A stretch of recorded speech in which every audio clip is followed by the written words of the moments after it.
I will be reading an excerpt from one of my favorite books. So grab a cuppa and join me.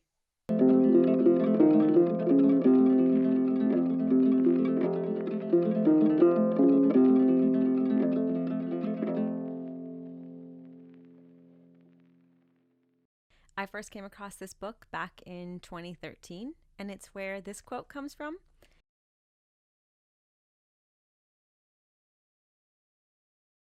That now stays hung up in my office, and I have had it probably almost for about 10 years now. So I will be reading an excerpt from The Alchemist by Paulo Coelho.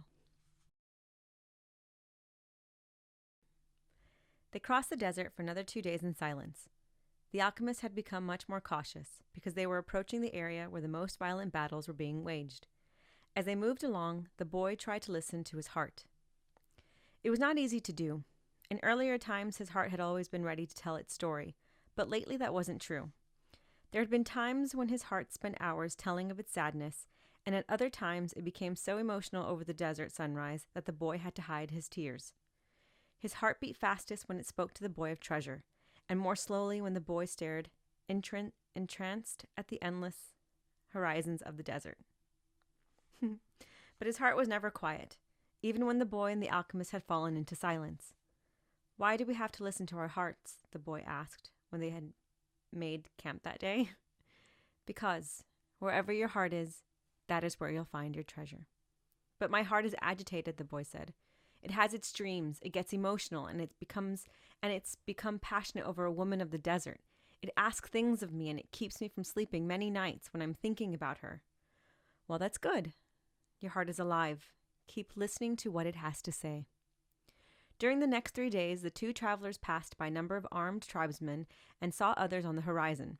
The boy's heart began to speak of fear.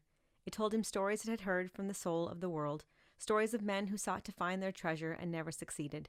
Sometimes it frightened the boy with the idea that he might not find his treasure, or that he might die there in the desert. At other times, it told the boy that it was satisfied. It had found love and riches. "My heart is a traitor," the boy said to the alchemist when they had paused to rest the horses. "It doesn't want me to go on." "That makes sense," the alchemist answered. "Naturally, it's afraid that, in pursuing your dream, you might lose everything you've won." "Well then, why should I listen to my heart?"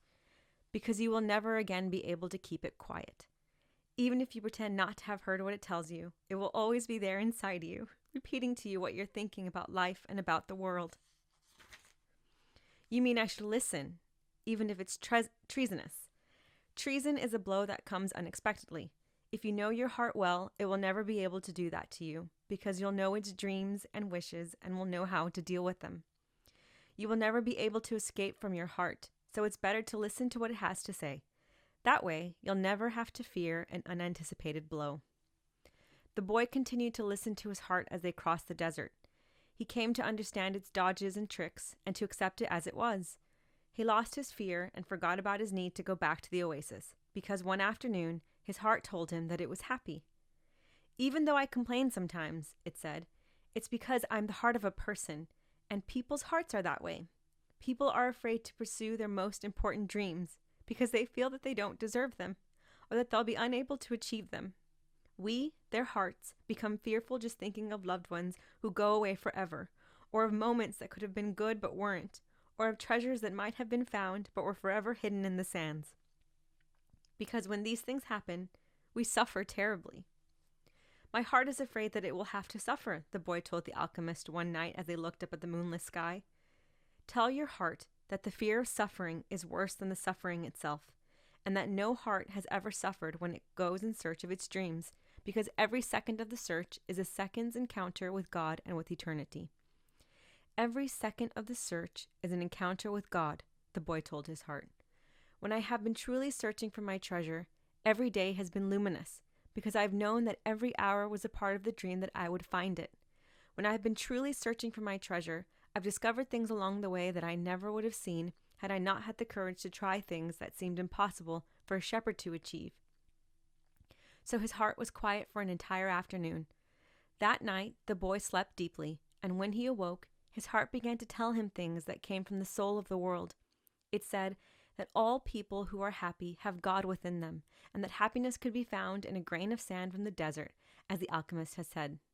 Because a grain of sand is a moment of creation, and the universe has taken millions of years to create it. Everyone on earth has a treasure that awaits him, his heart said. We, people's hearts, seldom say much about those treasures because people no longer want to go in search of them. We speak of them only to children. Later, we simply let life proceed in its own direction toward its own fate. But unfortunately, very few follow the path laid out for them, the path to their destinies and to happiness. Most people see the world as a threatening place, and, because they do, the world turns out, indeed, to be a threatening place. So we, their hearts, speak more and more softly. We never stop speaking out, but we begin to hope that our words won't be heard. We don't want people to suffer because they don't follow their hearts.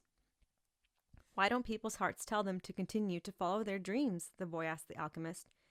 Because that's what makes a heart suffer most, and hearts don't like to suffer. From then on, the boy understood his heart. He asked it, please, never to stop speaking to him. He asked that, when he wandered far from his dreams, his heart press him and sound the alarm. The boy swore that, every time he heard the alarm, he would heed its message. That night, he told all of this to the alchemist, and the alchemist understood that the boy's heart had returned to the soul of the world. So, what should I do now? The boy asked. Continue in the direction of the pyramid, said the alchemist, and continue to pay heed to the omens. Your heart is still capable of showing you where the treasure is. Is that the one thing I still needed to know? No, the alchemist answered. What you still need to know is this.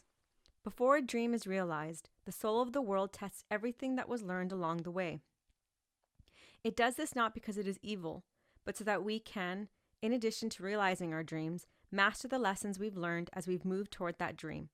That's the point at which most people give up. It's the point at which, as we say in the language of the desert, one dies of thirst just when the palm trees have appeared on the horizon.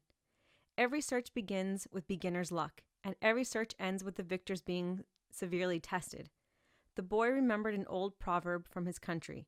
It said that the darkest hour of the night came just before the dawn. I've had that saved. Since I first bought the book, there was a marker in that part. So I thought I'd share that with you.